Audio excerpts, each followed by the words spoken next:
Um outro assunto importante para o desenvolvimento aí do nosso curso de cálculo de várias variáveis são a definição de curvas, né? Curvas no plano, curvas no espaço, também vão ser importantes superfícies, que vão ser as definições de regiões aonde a gente pode ter o domínio, o contradomínio das nossas funções.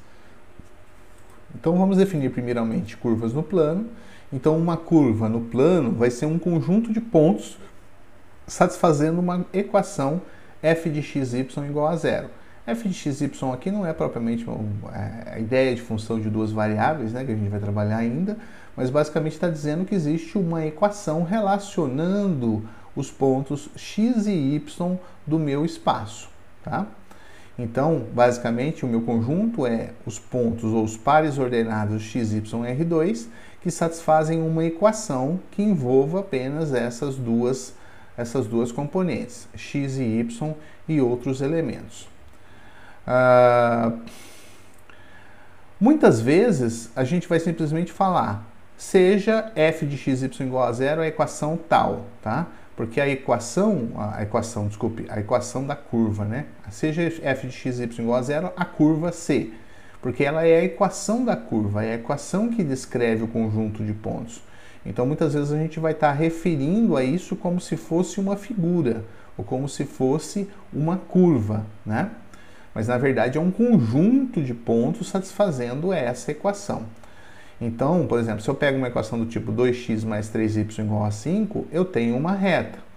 Enquanto x ao quadrado mais y ao quadrado igual a 4 descreve uma circunferência de raio 2, tá? Então, muitas vezes a gente vai estar se referindo à própria equação como uma reta ou à própria equação como uma circunferência, mas na verdade é um abuso de notação, tá? Isso aqui é a equação que determina quais pontos esse conjunto pertence. É o que a gente tem aqui, ó, né, nessa figura. Então, a gente tem aqui exatamente a equação x ao quadrado mais y ao quadrado igual a 4, o conjunto de todos os pontos que satisfazem essa equação dão exatamente um lugar geométrico correspondendo a uma circunferência. O conjunto de pontos que satisfaz 2x mais 3y igual a 5 dão um lugar geométrico correspondente a essa reta, né, que ela não termina aqui, ela continua indefinidamente, né, mas descreve exatamente isso. Então a gente diz que essa equação descreve essa reta, que essa equação descreve o círculo, né? Muitas vezes a gente vai falar que essa equação é o círculo, mas na verdade ela descreve o círculo. Outra coisa é que muitas vezes a gente vai pegar uma equação e vai transformar ela em coordenadas polares, né? Então se eu tenho uma equação que descreve a circunferência, como eu quero passar isso para coordenadas polares, eu tenho que lembrar que x é r cosseno θ e y é r seno θ. Fazendo a substituição, eu tenho a minha equação original, então vai ficar r cosseno θ ao quadrado mais r seno θ ao quadrado igual a 4. Né? Tirando aqui o r ao quadrado em evidência, cosseno ao quadrado mais seno ao quadrado de θ é igual a 4, ou seja, eu tenho r ao quadrado igual a 4. Tá? Então, r ao quadrado igual a 4 é a equação da circunferência em coordenadas polares. Observe que aqui ele desaparece o valor de θ, né? Porque todos os valores de θ são possíveis. Então, significa que quando você está fazendo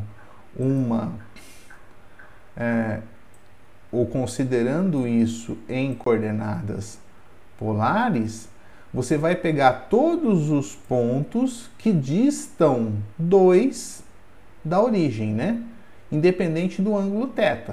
Então, como ele é fixo, essa distância está fixa e você vai pegar todos os ângulos. Portanto, você vai fazer aqui, vamos ver se eu consigo desenhar.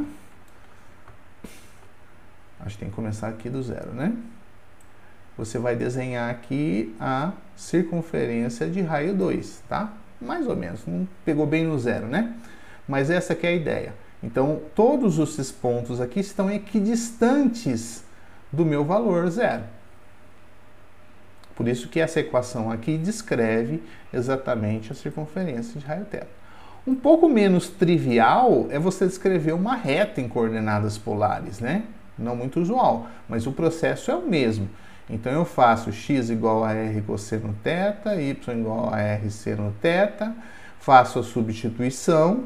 Então eu tenho 2x mais 3y, vai ser 2r cosseno θ, mais 3 vezes r seno θ, igual a 5. Então eu tenho aqui, vou tirar o r em evidência, ficou r 2 cosseno θ mais 3 seno θ igual a 5. Então essa é a equação envolvendo r e θ, que descreve a equação da minha reta em coordenadas polares, tá? Eu preciso, então, isolar o r em função de θ, por exemplo, e aí eu consigo, então, calcular exatamente a posição ou descrever o conjunto de pontos da minha reta.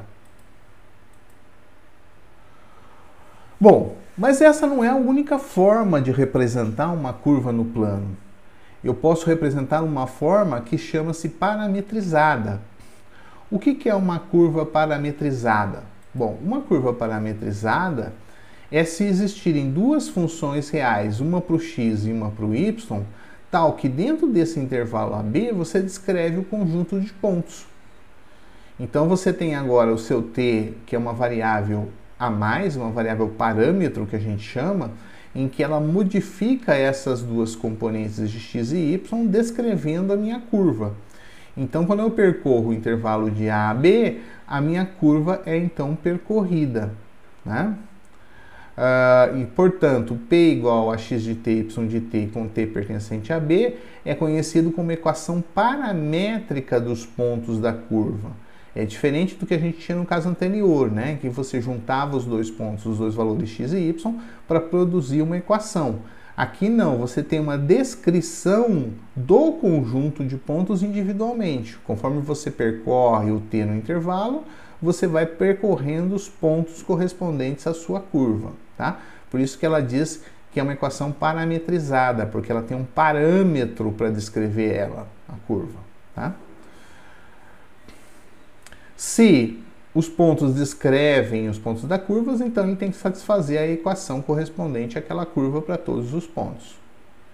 Vamos ver alguns exemplos aqui, né, de equações paramétricas. A equação paramétrica dessa reta 2x mais 3y igual a 5 não tem uma, tem várias, né? Eu posso pegar, por exemplo, t, 5 menos 2t sobre 3. Se eu substituir aqui na minha equação da reta original, você vê que dá exatamente 5, né? Da mesma forma, eu posso pegar aqui menos 3t mais 8 sobre 2 sobre t menos 1. Se eu substituir aqui na minha reta, na minha equação, o resultado dá 5. Então, tanto esta quanto essa são descrições, são equações paramétricas da mesma curva, tá? O que muda é a forma como eu percorro, quer dizer, pontos de t, valores de t iguais aqui, produzem pontos diferentes em cada uma das curvas. Então, o fato de eu ter várias curvas parametrizadas significa apenas isso, que a forma como ela é percorrida é que é diferente, tá? No seu conjunto de pontos. A equação da circunferência também a gente tem exemplos de equações parametrizadas. Então eu posso considerar aqui, por exemplo, 2 seno t, 2 cosseno t, com t variando de 0 a 2π, né? Se eu substituir aqui na minha equação, eu tenho elevando ao quadrado elevando ao quadrado, vai dar 4 seno ao quadrado de t mais cosseno ao quadrado de t, vai dar 4. Da mesma forma, eu posso pegar 2 cosseno de t, 2 seno de t, também é uma parametrização, só que agora o meu t varia de menos π a π, tá vendo? Substituindo ali, eu também chego no mesmo resultado. Portanto, são formas paramétricas para as equações das circunferências. As formas paramétricas são bem interessantes e importantes para nós na hora que a gente vai estar trabalhando com definição de funções de várias variáveis.